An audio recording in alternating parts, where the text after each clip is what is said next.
মক্কা নগরে একজন মুহাবির নাম ছিল আমর। ভালো করে বুঝবেন, এ ছিল একটা গোত্রীয় লিডার, দলপতি, ছোটখাটো এলাকার একটা নেতা। বর্তমানে যেরকম মেম্বার চেয়ারম্যান একটা ছোট্ট একটা এলাকার নেতা না, ওই সময় যারা গোত্রীয় লিডার বা দলপতি বা মুরল মন্ডল মাতাব্য, ছোট্ট কয়েকটা গ্রাম বা ছোট্ট একটা মহল্লা নিয়ে একজন লিডার থাকতো, বস থাকতো, একে বলা হতো দলপতি। এই গোত্রীয় লিডার, কথা কি বুঝতে পারছেন? এই গোত্রীয় লিডারের নাম ছিল মুহাবির আমর। ভালো করে বুঝবেন, বিশ্বনবী মুহাম্মদ রাসূলুল্লাহ সাল্লাল্লাহু আলাইহি সাল্লাম হিজরত করে মদিনায় চলে গেছেন। আমার নবীজি মক্কার কাফেরদেরকে নিয়ে কোনো মাথা ব্যথা নাই, কিন্তু এই মক্কার কাফেরদের রাসূল মদিনায় গেছেন কি করতেছেন এই টেনশনে ঘুম হারাম। নবী কাফেরদেরকে নিয়ে ভাবে না, কিন্তু কাফেররা টেনশনে ঘুরে গেছে, না জানি মদিনায় যায় রাসূল কি করতেছে, এই টেনশনে আছে। তো এর মধ্যে একজন কাফের, এর নাম ছিল মুহাবির আমর। এ প্রতিমার সামনে দাঁড়ায় শপথ গ্রহণ করলো যে যতক্ষণ আব্দুল্লাহর বেটা মুহাম্মদ সাল্লাল্লাহু আলাইহি সাল্লামের কাল্লা না ফেলাইতে পারবো ততক্ষণ পর্যন্ত এক ফোঁটা পানিও পান করবো না। জোরে কোন নাউজুবিল্লাহ। আচ্ছা, আমার নবীজির কাল্লা নিতে চায়, আমার রাসূলের কোনো অপরাধ আছে? কথা বলেন, অপরাধ আছে? এই জালেমেরা কাল্লা নিতে চায় কেন? রাসূল কর পাকা ধানে মই দিছে, বলেন ওর বাড়িতে চুরি ডাকাতি করতে গেছে না, কিন্তু কাফেরদের কাছে রাসূলের অপরাধ কি? নবীজি কালিমার দাওয়াত দেয়, ইসলামের প্রচার প্রসার করে, কোরআন সুন্নাহর পথে মানুষকে আহ্বান করে, রিসালাতের কথা বলেন, তাওহীদের কথা বলেন, এক আল্লাহর পথে মানুষকে আহ্বান করেন। কালেমার প্রচার করা, কোরআনের প্রচার করা, এটাই হলো রাসূলের কাফেরদের কাছে অপরাধ। কথা বলেন ঠিক কি না? এই অপরাধে মক্কার মুহাবির আমর নবীজির মাথা নেওয়ার জন্য বিশাল একটা বাহিনী নিয়ে মদিনার পথে রওনা করেছেন। জোরে বলেন নাউজুবিল্লাহ। আমার ভাইয়েরা, নবীজির মাথা নেওয়ার জন্য যখন রওনা করেছেন, এই খবর আল্লাহ রাব্বুল আলামিন মদিনায় পৌঁছায় দিলেন। নবীজি খবরটা শোনার পর টেনশনে পড়ে গেলেন। সাহাবায়ে কিরামদেরকে ডেকে বলেন, ও আমার সাহাবীরা, এখন কি করা যায়? মক্কার মুহাবির আমর আমার মাথা নেওয়ার জন্য রওনা করেছেন। নবীর প্রিয় সাহাবী হযরত ওসমান ডেকে বলেন, নবী গো, আপনি আল্লাহর কাছে দোয়া করেন, ওই আমর আপনার কাছে পৌঁছার আগে আল্লাহ পাক যেন ওরে জমিন থেকে বিদায় করে দেয়। নরম মানুষ দোয়ার পক্ষে। বিশ্বনবী দুইটা হাত তুলে দোয়া করতে লাগলেন, আল্লাহ, ওই মক্কার মুহাবির আমর আমার মাথা নেওয়ার জন্য রওনা করেছে, আমার কাছে পৌঁছার আগে হাত পা, শুধু এতটুকু কথা বলেছেন। আসমান থেকে আল্লাহ জিবরাইল পাঠাইয়া দিলেন। জিবরাইল এসে বলে, নবী গো, আমার আল্লাহ আমাকে পাঠিয়েছেন আর বলে দিয়েছেন তুমি বিশ্বনবীকে জানায়া দাও, আমি আল্লাহ পাক শুধু দুই হাত দোয়া করার জন্য দেই নাই, মাঝে মাঝে জালেম আর বেঈমানদেরকে সাইজ করার জন্য ওই দুই হাতে লাঠিও তুলে নেওয়া লাগবে। শুধু দুই হাত দোয়া করার জন্য দেয় নাই। নবী গো, আপনি হাত নামায় না, আল্লাহ দোয়া কবুল করবে না। নবী তখন হাত মুখে না নিয়ে হাতের উপরে রেখে দিলেন। আমরাও কিন্তু মাঝে মাঝে মুনাজাত করি, অনেকে দোয়া করে এরকম দড়ি পাকায়, মুনাজাত করার সময় এরকম দড়ি পাকায়, আছে না? আবার অনেকে পিসার মাপে, আছে না? নাই। আবার কেউ এরকম চুপচাপ হাত ধরে বসে থাকে। আবার যুবকেরা খুব চালাক, হুজুর লম্বা দোয়া ধরছে, ও হাতই তুলেনি, চুপ করে থাকে। যখন হুজুর বলে আল্লাহুম্মা আমিন, বলে আমিন। হুজুর আজকের মুনাজাত সেই হসে, ও দোয়া ধরেছিল। এরকম চালাক আছে না নাই? জোরে বলেন ভাই, আছে না নাই? আচ্ছা, আপনারাই বলেন তো, সব জায়গায় কি দোয়া দিয়ে কাজ হয়? দোয়া দিয়ে কাজ হয়? এই গ্রামের নাম লক্ষণপুর। এই গ্রামে প্রতিদিন চুরি হইতেছে। কথা বলতেছে একটু কথা বুঝানোর জন্য, আবার ভাইবেন না যে গ্রামে চুরি বেড়ে গেছে।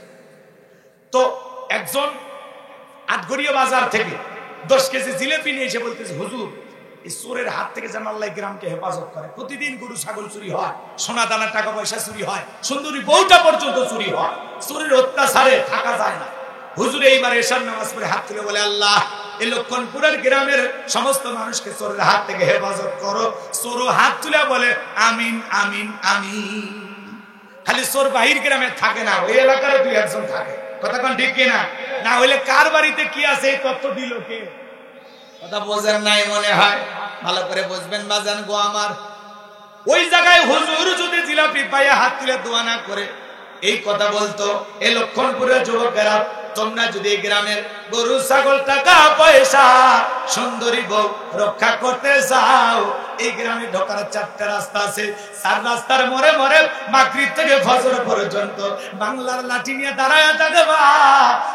দেখা মাত্র ওই লাঠি দিয়া এমন পিটান পিটাইবা যাতে 6 মাসে মাজা সোজা না করতে পারে। চোরটি হাত তুলে আমিন কইতো নাকি তওবা করে ভালো হয়ে যাইতো। এজন্য চুরি বন্ধ করতে হলে দোয়া না, লাগবে কোরআনের আইন। সূরা মাইদার ভিতরে আল্লাহ আইন দিয়েছেন, চোর পুরুষ হলে হাত কেটে দাও, চোর নারী হলেও হাত কেটে দাও। চুরির জায়গায় আল্লাহ তাআলা সর্বপ্রথম পুরুষের কথা বললেন। কথা কয় না কা? একটা চোরের হাত যদি বাইতুল মোকাররমের সামনে কেটে মিডিয়াতে ফলাও করে প্রচার করা হতো যে বাংলাদেশের আইন পাস করা হলো, চুরি করলে হাত কেটে নেওয়া হবে, বাংলাদেশের চোরেরা তওবা করে আল্লাহর ওলি হয়ে যেত। আল্লাহর আইন থাকলে কত শান্তি। সোনার মক্কা মদিনায় আপনারা যান, কোটি কোটি টাকার স্বর্ণের দোকান ফেলাইয়া মসজিদে যা নামাজ পড়ার জন্য প্রত্যেকটা দোকানের ঝাঁপ খোলা, নামাজে চলে যায়। আর বাংলাদেশে নামাজে গেলে ঝাঁপ বন্ধ করে যাওয়া লাগে, দোকানের শাটার লাগায় যাওয়া লাগে। কথা কর না কে? আবার ওই জায়গায় লিখে রাখছে নামাজের বিরতি। মাশাআল্লাহ, চমৎকার। বাংলাদেশের অনেক মার্কেটগুলোতে সিসি ক্যামেরা লাগানো থাকে, তারপরেও চুরি হয়। সিসি ক্যামেরার ফুটেজ দেখে চোরকে ধরা হয়। কথা বলেন ঠিক কিনা? বিশ্বাস করেন বাজান, আল্লাহর আইন দিয়ে যদি বাংলাদেশে চোরের বিচার করা হতো, একটা জায়গাতেও সিসি ক্যামেরা লাগানো লাগতো না। কথা বোঝা গেল? রাখছেন করেন না, চলেন সামনের দিকে যায়। চুরি বন্ধ করতে হলে লাগবে কার আইন?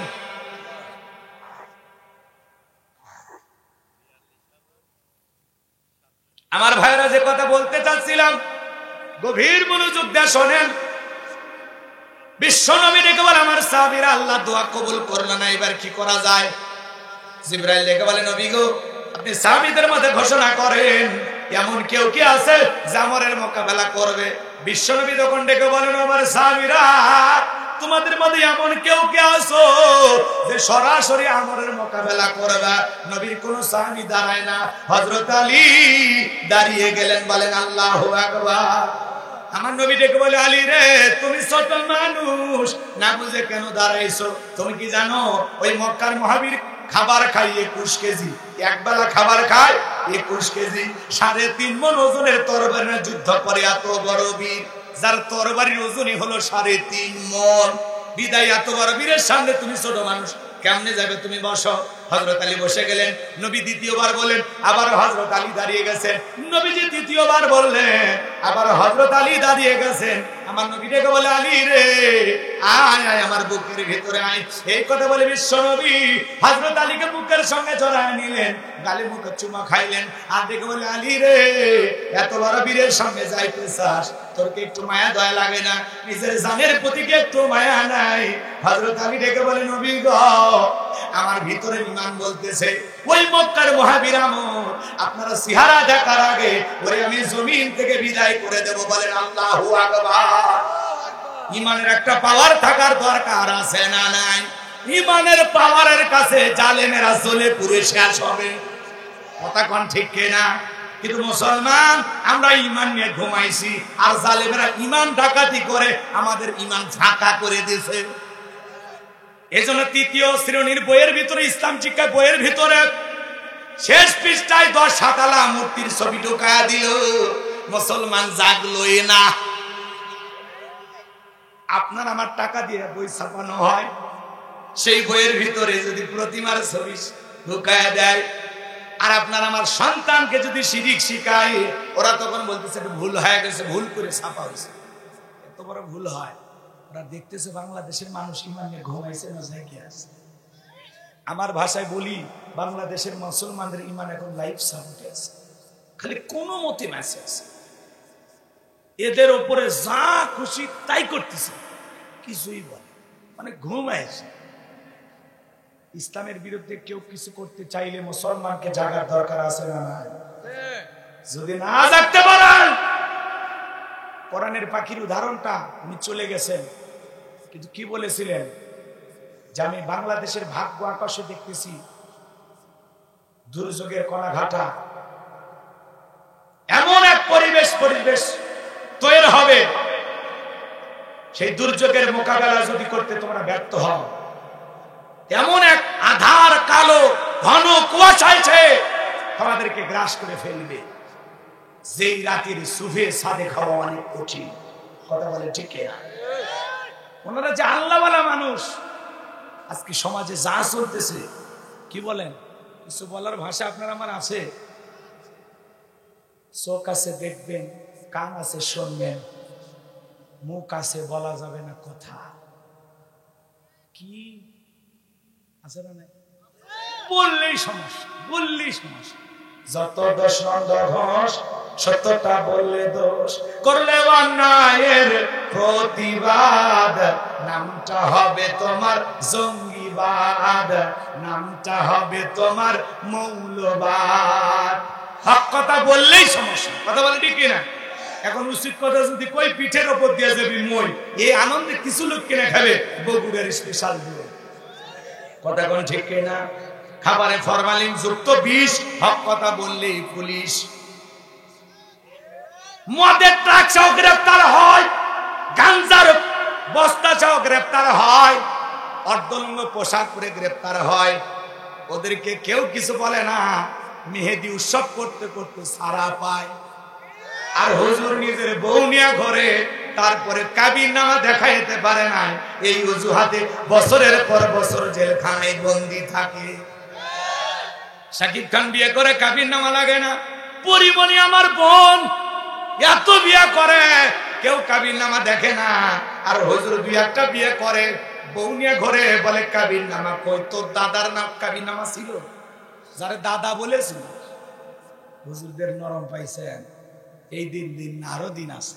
কথা বলে ডিকে না। এক মাঘে শীত যায় না, আলেমেরা সহ্য করে যাবে। আলেমদের পরীক্ষা দিতে হবে। এটা মনে রাখবেন, পরকাল নামের একটা জীবন আছে। ওই দিন জবাব দেওয়ার জন্য প্রস্তুত থাকেন। আল্লাহর কাছে কি জবাব দেবেন? কথা বলে ডিকে না। বাংলাদেশের হোটেল মডেল গুলোতে কত অবৈধ কাজ হয়, কথা বলে না কেন? হাজার হাজার পতিতালয় দেশে, সেগুলো নিয়ে কারো মাথা ব্যথা নেই।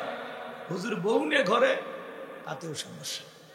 রাগ করছেন, করেন, সমস্যা। হক কথা বলা লাগবে, ঠিক আছে? ঘুমাইলে চলবে না। মনে রাখবেন, বাংলাদেশের কোন আলেমেরা অপরাধী না। দুই একজন অপরাধ করছে, কি অপরাধ সেটা প্রমাণ করে না। হুজুরদের কাছে কিছু পায় না। হুজুরের মোবাইলে উল্টাপাল্টা ভিডিও পাওয়া গেছে, এটা একটা কথা। হুজুর মানুষ উল্টাপাল্টা ভিডিও নিয়ে মোবাইলে ঘরে রাগ করতেছে। হুজুরের কাছে কিচ্ছু পায় না। কি পাইছে? সামনে দুই একটা বই দেখায়, জঙ্গি বই সহ গ্রেপ্তার। কথা কন, আল্লাহ সঠিক বুঝলেন। যারা প্রকৃত একজন আলেম তারা কখনো জঙ্গি না। কথা কেন? আর যারা জঙ্গি তারা কখনো আলেম না। কথা বলে না কেন?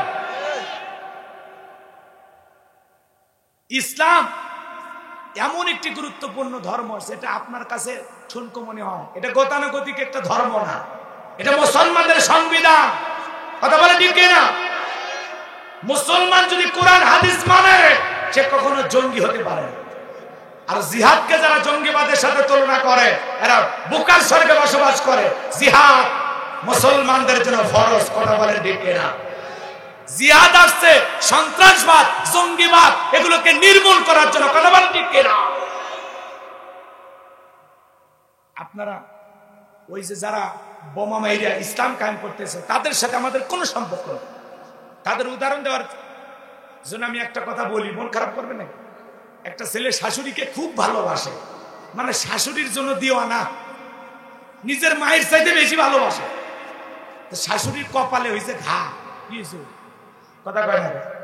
ডাক্তারে গেছে, নিয়ে গেছে। ডাক্তার এবার পরীক্ষা নিরীক্ষা করে বলছে, বাবা এই মলমটা দিলাম, 3 বেলা শাশুড়ির কপালে মালিশ করে দেয়। জামাই নিজের হাতে শাশুড়ির কপালে মলম মালিশ করে দেয়। কিন্তু ডাক্তার একটা শর্ত দিয়েছে, বাবা মলম মালিশ করে দিবে, কিন্তু খবরদার ওই ক্ষত জায়গায় যেন মাছি না পড়ে। কথা খানে। এই ছেলেটা এবার শাশুড়ির কপালে মলম মাইখা অপেক্ষা করতেছে। মাছি পরে এরকম তারায় হাত দিয়ে বাতাসে তালায়, তারপরে মাছি বারবার আসে। আরে ভাই, একটা জায়গায় যদি ঘা হয়, ক্ষত হয়, ওই জায়গায় মাছি কি দাওয়াত দেওয়া লাগে যে শুক্রবার আইসো, তোমার জন্য দাওয়াত আসে? ও দাওয়াত ছাড়া হাজির। কথা কোন ঠিক না? তো বারবার জামাই এরকম মাছি তারায় দেয়, আবার আসে, বারবার তারায় দেয়, আবার আসে। তো রাগান্বিত হয়ে বলতেছে, মাছির এত বড় সাহস, ও বারবার আমার শাশুড়ির কপালে এসে ডিস্টার্ব করতেছে। আজ তোর একদিন আমার যে ভয় দিন, এই কথা বলে একটা লোহার রড নিয়ে বসছে। এইবার সেই শাশুড়ি কপালে মাসি পড়ছে, ওই লোহার রড দিয়ে মারছে বাড়ি।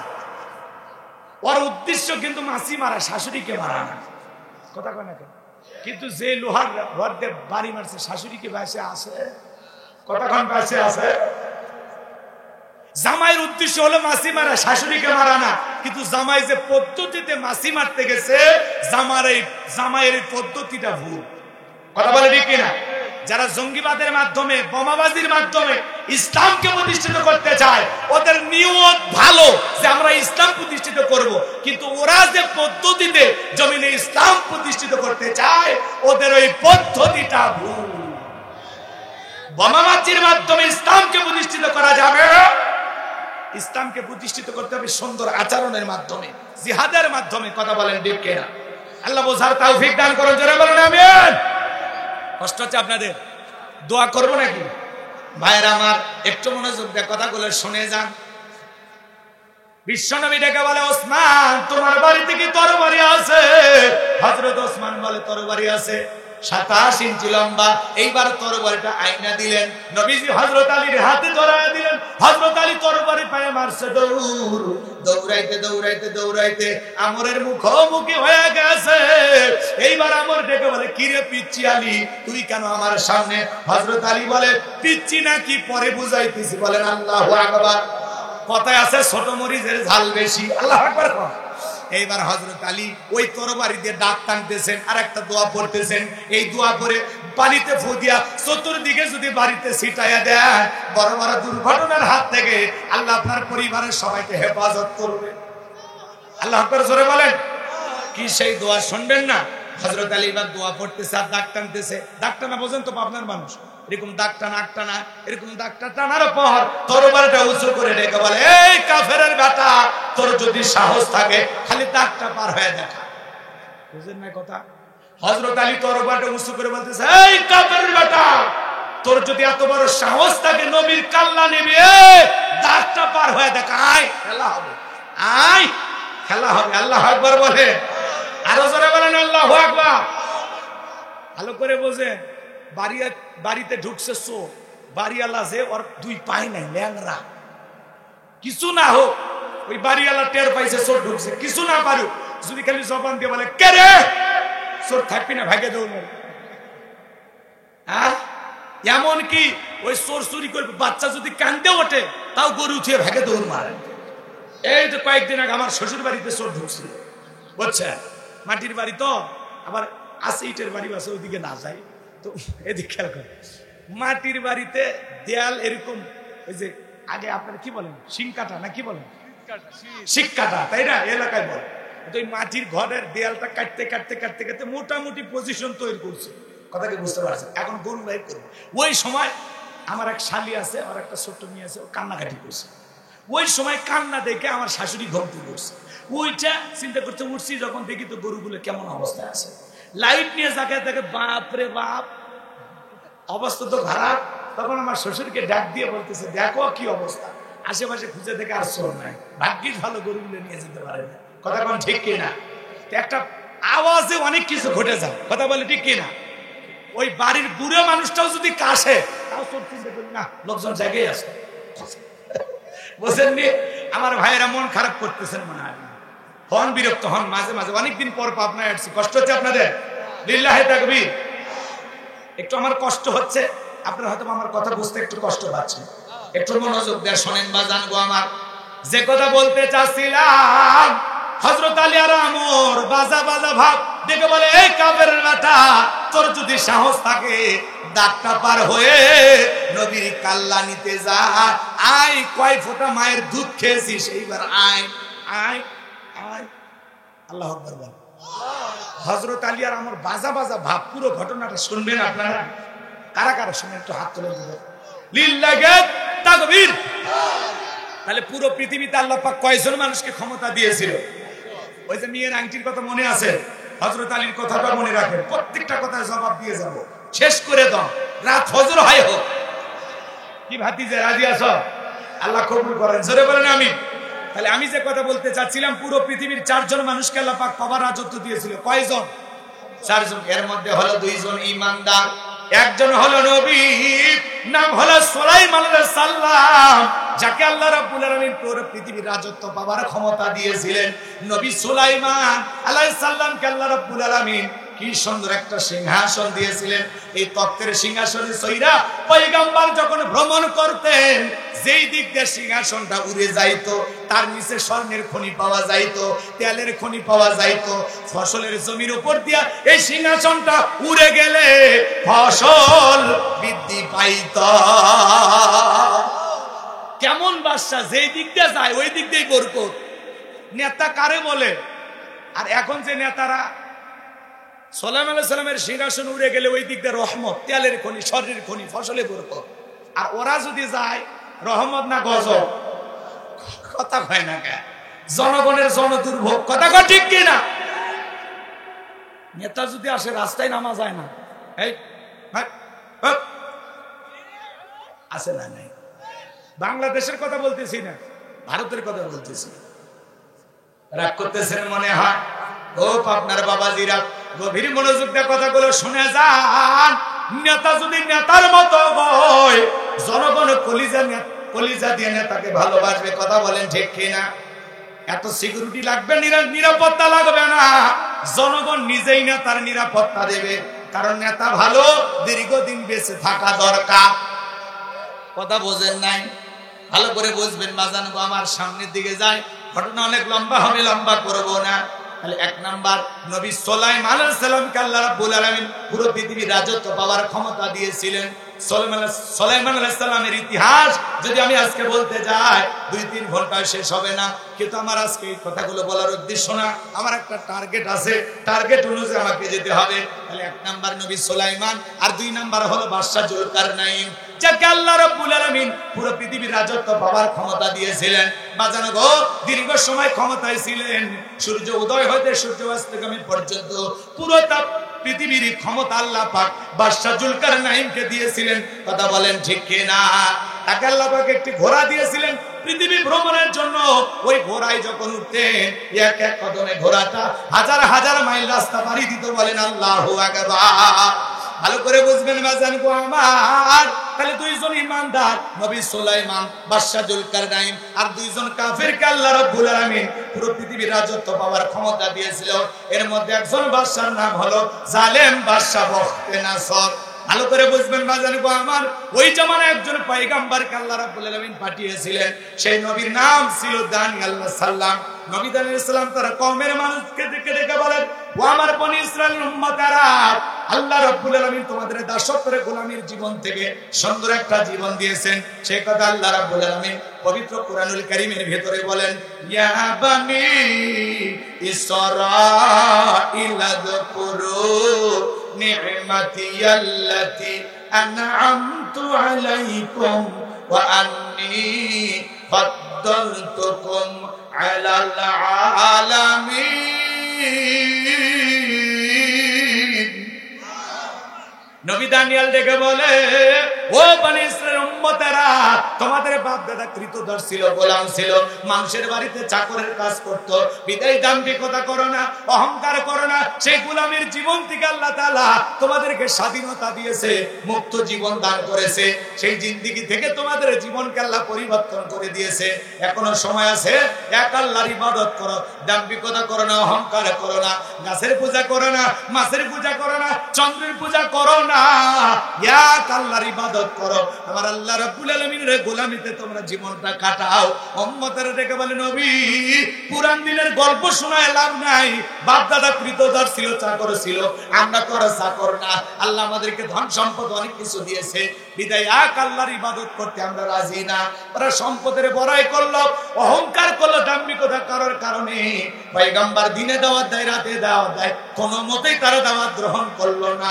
আল্লাহ নবী দানিয়েল আলাইহিস সালাম তখন ডেকে বলে, ও আমার কওমের মানুষেরা, ও আমার জাতির মানুষেরা, শুনে নাও, জেনে নাও, কোন কওমের মানুষ যদি দাম্ভিকতা করে, অহংকার করে, আল্লাহ তাআলা তাদের ঘরে 2 ধরনের আযাব আর গজব পাঠায়। এক নাম্বার হলো আসমান জমিনের আযাব গজব পাঠায়া আল্লাহ তাদেরকে ধ্বংস করে দেয়, না হয় তাদের ভাগ্যে জালেম শাসক পাঠায়া দেয়। কষ্ট হচ্ছে? হাত তুলে বলেন একটা, আবার মাঝে মাঝে দুই একজন ওটা বসা করতেছেন, এটা ঠিক না। ওয়াদা ঠিক রাখা লাগবে। কষ্ট হচ্ছে আপনাদের, দোয়া করে দেব, না হলে বলেন। শেষে আর একটা আয়াত আছে, একটু শুনবেন না? একটু মনোযোগ দিয়ে শোনেন বাজান গো আমার। ওই জালেম বাদশা বখতে নাসর অল্প সময়ের মধ্যে ক্ষমতার চেয়ারে বসে গেল। নবী দানিয়েল আলাইহিস সালাম সহ তার ৭০,০০০ উম্মতকে জেলখানায় বন্দী করা হলো। সংক্ষিপ্ত করে একটু বলে দিয়ে যায়, নবী দানিয়েল আলাইহিস সালাম জেলখানায় গেলেন। এইবার চিন্তা করেন, নবী মানুষ যদি জেলখানায় যায়, আজকে যারা কোরআনের দাওয়াত দিতে গিয়ে হক কথা বলতে গিয়ে জেলখানায় যায়, বোঝা লাগবে না ইবে রাসূল যাও যারা হবে, ওলামায়ে কেরাম যারা হবে, দ্বীনের সঠিক কথা যারা প্রচার প্রসার করবে, মাঝে মাঝে তাদেরকেও জেলখানায় যাওয়া লাগতে পারে। ইমানদারদের পরীক্ষা দেওয়া লাগবে, কথা বলে ঠিক কিনা? ভালো করে বুঝবেন বাজান গো আমার। এইবার নবী দানিয়েল সালাম তার উম্মতদেরকে ডেকে বলে, কি ব্যাপার? কই গেল তোমাদের টাকার বড়াই? কই গেল তোমাদের ভালো থাকার অহংকার? এই দিনের ভয় তোমাদেরকে দেখাইতেছিলাম, ভাই আল্লাহ আসমান জমিনের গজব পাঠা ধ্বংস করবে, আর না হয় জালেম শাসক ভাগ্যে পাঠায় দেবে। আমার কথা কি সত্য হলো? উম্মতেরা ডেকে বলে, নবী আপনার কথা যে দিবালোকের মতো সত্য হবে এটা আমরা বুঝতে পারি নাই। আমরা যা করেছি ভুল করেছি, আপনার কাছে অনুরোধ করি ও পয়গম্বর, আজ থেকে আপনি যা বলবেন আমরা তাই শুনব। কথা দিলাম গো, আজ থেকে আমরা এক আল্লাহর ইবাদত করব, আর কোনো ভুল করব না। আজ থেকে আপনি যা বলবেন আমরা তাই শুনব। নবী দানিয়েল ডেকে বলে, শোনো, তোমরা যদি তওবা করে ফিরে আসতে চাও, আমার আল্লাহর কাছে তওবা করতে হবে। আমার আল্লাহ একমাত্র জালেমের জেলখানা থেকে মুক্ত করে দিতে পারে। তাহলে আজকে রাত 12টার পরে আমি যখন আল্লাহ বলে ডাক দেব, আমার সঙ্গে তোমরা জেলখানা থেকে জাগ্রত হইয়া আল্লাহ বলে ডাক দিবা। কাকুতি মিনতি সহকারে গভীর নিশিতে আল্লাহর কাছে প্রার্থনা করব। একমাত্র আল্লাহ রাব্বুল আলামিনই পারে এই জেলখানা থেকে মুক্ত করার ব্যবস্থা করে দিতে। নবী আলাইহিস সালাম তার ৭০,০০০ উম্মতদেরকে নিয়ে রাতের বেলা যখন আল্লাহ বলে ডাক দিয়েছে, পয়গম্বর উম্মতেরা আল্লাহ বলে ডাক দিয়েছে, গভীর নিশিতে তারা কাকুতি মিনতি সহকারে আল্লাহর কাছে প্রার্থনা করতে লাগলেন। নবী দানিয়েল যখন চোখের পানি ছেড়ে দিয়ে কাঁদে আর ডেকে বলে, আল্লাহ আমার উম্মতেরা ভুল বুঝতে পেরেছে, নিজেদের ভুল তারা স্বীকার করেছে, আর তারা গুনাহ করবে না, অন্যায় করবে না, আজ থেকে একমাত্র আপনার ইবাদত করবে। আল্লাহ গো আপনি আমার উম্মতদেরকে মাফ করে দেন। আমার আল্লাহ ডেকে বলে, ও নবী দানিয়েল আর কান্নাকাটি করতে হবে না, তোমাদের দোয়াকে আমি আল্লাহ মঞ্জুর করে নিয়েছি, তোমাদের তওবাকে আমি আল্লাহ কবুল করে নিয়েছি। ওয়াসিরে বাদশা বখতে নাসরের জেলখানা থেকে মুক্ত করার ব্যবস্থা করে দেব। বলেন আল্লাহু আকবার। এই রাত্রিতে আল্লাহ পাক জালেম বাদশা বখতে নাসরকে এমন একটা মারাত্মক ভয়ঙ্কর স্বপ্ন দেখায় দিয়েছে। ঘুম থেকে চিৎকার মেরে উঠছেন, আশেপাশে প্রহরী যারা আছে এসে বলে, নেতা এত জোরে চিৎকার মেলে উঠলেন ঘুম থেকে, ব্যাপারটা বুঝতে পারলাম না। বাদশা বখতে নাসর ডেকে বলে, চেহারার মধ্যে তাকায় দেখো আতঙ্কের ছাপ, আমি বড় ভয়ে আছি, এমন একটা মারাত্মক স্বপ্ন দেখেছি, এই স্বপ্নের কথা না জানা পর্যন্ত আমি আর ঘুমাইতে পারবো না। এদেশের যত স্বপ্নের তাবির কারক আছে, স্বপ্নের ব্যাখ্যা বলতে পারে, সবাইকে আমার দরবারে নিয়ে আসো। এ বাজান গো আমার, পরের দিন সকালবেলা দেশের সমস্ত স্বপ্নের তাবির কারক, স্বপ্নের ব্যাখ্যা বলতে পারে নিয়ে যায় নবী দানিয়েল আলাইহিস সালামের মাথার মেমরির মধ্যে আল্লাহ সেভ করে দিলেন। বলেন আল্লাহু আকবার। যুবকরে, একটা মোবাইলে যা আছে আর একটা মোবাইলে শেয়ারের মাধ্যমে যেমন পার করা যায়, ওই বাদশা বখতে নাসরের মাথার মেমরির মধ্যে স্বপ্নের যত কথা ছিল, নবীর মাথার ভিতরে আমার আল্লাহ তা ঢুকিয়ে দিল। আল্লাহু আকবার। এবার বাদশা বখতে নাসর যখন ওই স্বপ্নের তাবির কারকের সামনে স্বপ্নের কথা বলতে যাবেন, এইবার বলতেছে, আমি গতকাল রাত্রে স্বপ্নে কি যেন দেখলাম, আর বলতে পারে না, স্বপ্নের কথা মাথার ভিতর থেকে ভুলিয়ে দিলেন তিনি কে? আরো জোরে বলেন তো কে? এইবার বাদশা বখতে নাসর মুহূর্তের মধ্যে ডায়লগ চেঞ্জ করে কথাকে পরিবর্তন করে ডেকে বলে, শোনো, স্বপ্নে গতকালকে কি দেখেছি সেই কথাও তোমাদের বলতে হবে, স্বপ্নের ব্যাখ্যাও বলতে হবে। জনগণ ডেকে বলে, বাদশা তো পাগলামি কথা, স্বপ্ন দেখেছেন আপনি, আমরা কিভাবে বলবো? বলা সম্ভব? বাদশার স্বপ্নের কথা কি জনগণ জানে? স্বামী স্ত্রী একই খাটে আপনারা ঘুমান, আপনার বউ স্বপ্নে কি দেখে আপনি জানেন? কথা স্বপ্নে যদি বউ আপনাকে বাদ দিয়া আর একটা ছেলের হাত ধরে টেপুনিয়া পার্কে ঘোরাঘুরি করে, ফুচকা খায়, বাদাম খায়। আপনি যদি টের পাইতেন আমার বউ মাক বাদ দিয়ে আর একটা ছেলের হাত ধরে ঘুরতেছে, কি করতেন? ডিভোর্স দিবি? বাপ রে বাপ, কাগজ রেডি করে রাখছেন। এ স্বপ্নের কথা, রাগ করেন, এমনি উদাহরণ দিতেছে বোঝানোর জন্য, কষ্ট হয়। তার মানে কি স্বপ্নে আপনার বউ কি দেখে আপনি জানেন? একই জায়গায় ঘুমান। আবার আপনি স্বপ্নে আপনার বউকে বাদ দিয়া আর একটা মেয়ে কেনে ঘোরাফেরা করতেছেন, পাবনা শহরে যা বলতেছেন মামা চটপটিতে ঝাল একটু বেশি হবে, ফুচকা একটু ঝাল বেশি হবে দেন। দুই বাটি ফুচকা নিয়ে দুইজন নফল নামাজ পড়ে নাকি? কেউ হাত দিয়ে খায় না। মেয়েটা ডেকে বলে তুমি আগে খাও, তাই লেডিস ফার্স্ট। কথা বোঝেন না? যুবকেরা কত এগিয়ে গেছে জানেন? সেদিন এক যুবক দেখি একটা ডাব মেয়ের হাতে কিনে দিছে, মেয়েটা এবার ডাবের ভিতরে পাইপ লাগায় খাইতেছে। এই ছেলে আবার আর একটা পাইপ দিয়ে মেয়ের মুখের ভিতরে লাগাই দিছে। কি জামানা আইসা করছে, কি স্বাদ! মেয়ে ডাবের পানি মুখে নিয়ে যাচ্ছে, ওই মুখ থেকে আবার ছেলে খাইতেছে। কথা কন, কথা কন।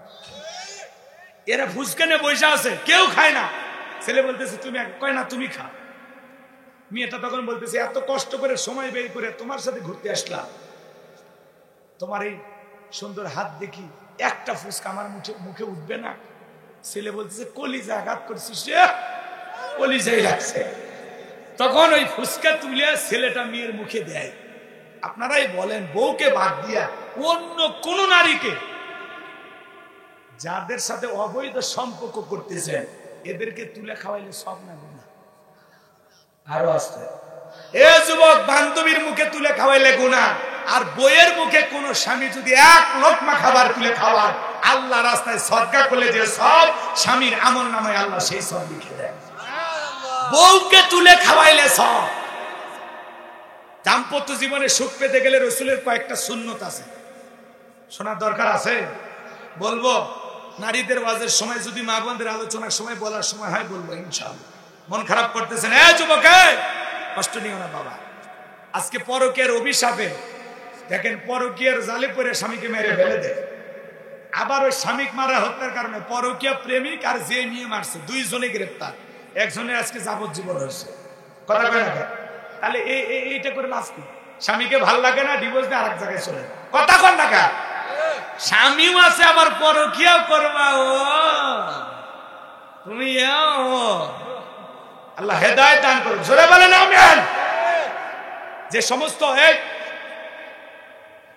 জি জি ওটা আয়াত আছে, রিজার্ভে আছে, আলেম ওলামা বুঝতে পারবে। ওটা 2 নম্বর আয়াতে কবরের আলোচনা আছে। একটু বলবো, কষ্ট হচ্ছে আপনাদের? বিরক্ত হয়েছেন? তাতে কোনো সমস্যা নেই। যুবক, পরকীয়ার অভিশাপে বাংলাদেশের অনেক ঘর পুড়ে ছারখার। কথা বলেন, আমার সোনার দেশটা খাইলো রে পরকীয়া প্রেমী। কথা বলেন ঠিক কিনা? হাজারো পরিবার ধ্বংস হয়ে যাচ্ছে আজকে এই অভিশপ্ত সম্পর্কের কারণে। এই পরকীয়া নামের বিষ, এটা করোনা ভাইরাসের চাইতেও খারাপ। কথা বলেন ঠিক কিনা? একটা পরিবারকে সরকার করে 2 বাচ্চার মা পরকীয়া প্রেম করে ভাইগে যায়, আছে না নাই? হাই রে মামি ভাগিনাকে পাইয়া ভাগে চলে যায়, মামার কথা আর মনে পড়ে না। চাচি ভাতিজা কিনে ভেগে যায়, আসে। আপনাদের এলাকা বসে এরকম নাই। এখন যুবক যুবতী প্রেমের ঔষধ পাইছে, ভাই বিষের বোতল অথবা গ্যাসের ট্যাবলেট সাথে নিয়ে যায়। নিয়ে যা বলে আমারে যদি ভালোবাসিস তাহলে গ্যাসের ট্যাবলেট খাবো না, আর যদি বলিস আমারে আই লাভ ইউ না করিস, আজ তোর চোখের সামনে মারা যাবো। আর পৃথিবীবাসী জানবে প্রেমের জন্য আমি জীবন দিয়ে গেলাম। কত বড় হাইব্রিড শয়তান, পাগলা, তার সেরা। কেন একটা মেয়ের জন্য মরা লাগবে? মেয়ের অভাব আছে। কথা কন না কেন? এই বোকা ছেলেগুলো বোঝে না, প্রেম করে না পাইলে ছেঁকা খাইয়া বেকা হইয়া গাঞ্জার পট নিয়ে ঘোরে, বিড়ি টানে আর কয় পুতিরাজ জায়গায় থাকি সকিনার আশায়। বদমাইশ। আল্লাহ যুবকদের হেদায়েত দান করে, জোরে বলেন আমিন। আরো জোরে বলেন আমিন। এ যুবক, বিয়ের আগে কোন অবৈধ প্রেম ভালোবাসা করা যাবে না। কথা বলেন ঠিক কিনা? আল্লাহ যুবকদের হেদায়েত দান করে, জোরে বলেন আমিন। আজকে সর্বনাশ হয়ে গেছে যুবকদের। সব যুবক পরিবর্তন হওয়া লাগে। কথা কয় না? মন খারাপ করছো?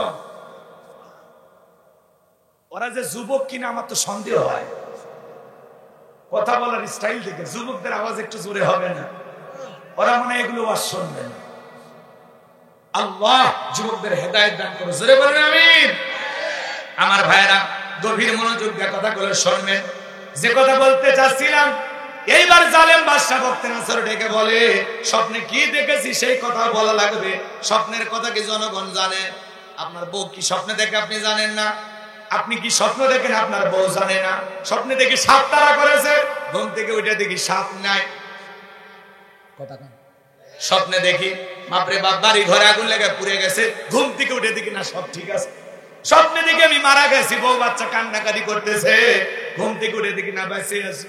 কথা কন ঠিক কিনা?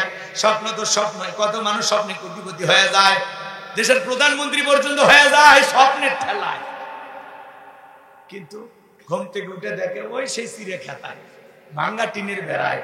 স্বপ্ন তো স্বপ্নই। কথা কন ঠিক কিনা? অনেক মানুষ স্বপ্নে টেকার বস্তা পায়, ঘুমের থেকে উঠে দেখে পাতার বস্তাও বাড়িতে দেয়। কথা কন ঠিক কিনা? স্বপ্ন স্বপ্ন, এটা নানান ধরনের হয়। কথা কন ঠিক কিনা? যাই হোক, স্বপ্নের ঘোর যুবকদের কেটে যাক। যুবকেরাও দেখবেন নায়িকাদের ছবি দিয়ে ঘর, একেবারে পুরো ঘর খালি নায়িকার নায়িকা। ঘুমানোর আগে একবার করে দেখে, দেখে ওটা ওর মানে বিশাল একটা দায়িত্ব। মানে ওই একবার যদি নায়িকাদের ছবি না দেখে ঘুমই হয়। এবার ঘুমের ভিতরে দেখে এরকম একটা বউ যদি ভাইতাম, ঘুমের ঘরে দেখে ওই নায়িকার বুকের উপর আছে না। আল্লাহ যুবকদের হেদায়েত দান করুন, জোরে বলেন আমিন। এ যুবক, পরিবর্তন হওয়া দরকার আছে না নাই? তুমি যার লাগিয়া ইমবি ভরো তার তো বাটন ফোন। তুমি যার লাগিয়া এমবি ভরো তার তো বাটন ফোন।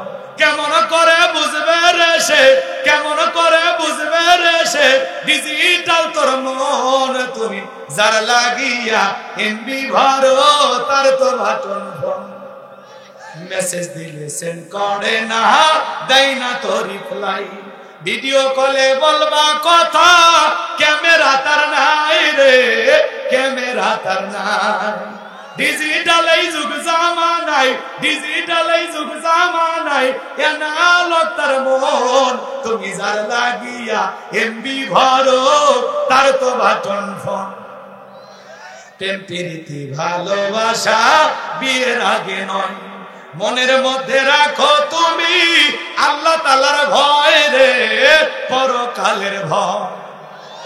প্রেম প্রীতি ভালোবাসা বিয়ের আগে নয়, মনের মধ্যে রাখো তুমি পরকালের ভয় রে, আল্লাহ তাআলার ভয়। তবে তুমি মুক্তি পাবা, তবে তুমি মুক্তি পাবা দোজখের আগুন। তুমি যার লাগিয়া এমবি ভরো তার তো বাটন ফোন। এই যুবকে, একটা গানের ভিতরে শিক্ষা আছে না? তাহলে প্রেম প্রীতি ভালোবাসা বিয়ের আগে করা যাবে? যারা আল্লাহকে ভয় করে তারা বিবাহ বহির্ভূত কোন সম্পর্কে জড়াইতে পারে। পিতামাতা পছন্দ করে বিয়ে দেবে যেখানে বরকত আছে, পিতামাতার দোয়া নিয়ে বিয়ে করবা। খবরদার অবাধ্য হয়ে বিয়ে করবা না। যারা অবাধ্য হয়ে অবৈধ সম্পর্ক করে প্রেম ভালোবাসা করে বিয়ে করে এরা জীবনে সুখী হয় না। আর ভালোবাসা কয়েকদিন পর জানলা ভেঙে ফেলে না। তাহলে যুবক যারা বিয়ে করো না, পিতামাতার পছন্দের মুরব্বীদের দোয়াতে বিয়ে করবা। পিতামাতা যেখানে ভালোবেসে পছন্দ করে বিয়ে দেবে, এরকম সুসন্তান কারা আছো হাত তোলো। মা বাবার পছন্দ বিয়ে করবে, হাত তোলো। হাত তোলো।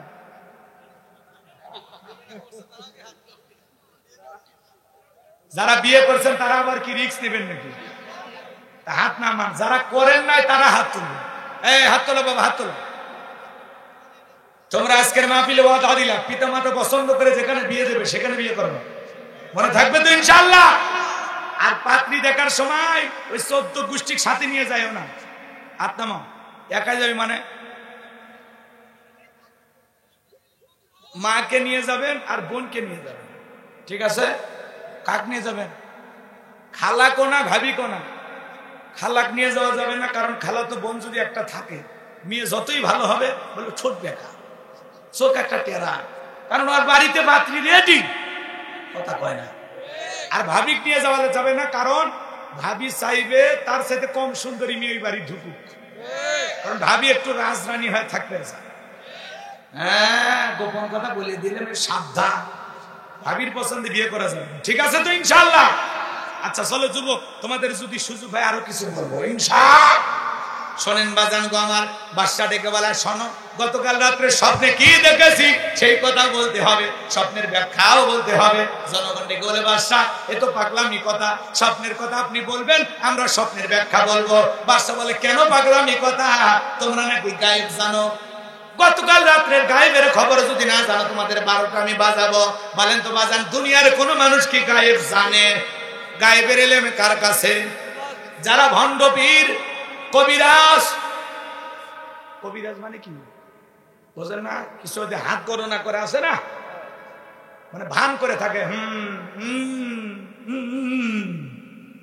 ভণ্ড আছে না? না, যারা বলবে আমি গায়েব জানি, ওরে ধরে নিয়ে যায় একটা অন্ধকার রুমের ভিতরে নিয়ে যায়, এমন পিটান পিটাইবেন আর বলবেন গায়েবী মার দিলাম, কারো কাছে বলবি না, বললে ধ্বংস হয়েছে।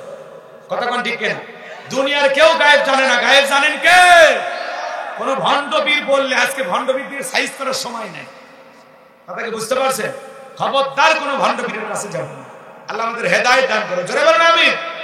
আজকে মাজারগুলো গাঁজা খাওয়ার নিরাপদ জায়গা, কলকিতে টান মেরে ধুয়ে ছাড়ে, রাস্তায় প্রশাসনের লোক দাঁড়িয়ে থেকে বলে ওরসে রান্না চলতেছে, নারী পুরুষ একত্রে হয়ে দুগি তবলনে জিকির করে, আসারা না পানির ভিতরে জ্বললে বাতি, ঝড় বাতাসেও নেবে না, লেখা বাবার মুড়ি ধরলে নামাজ রোজা লাগে না।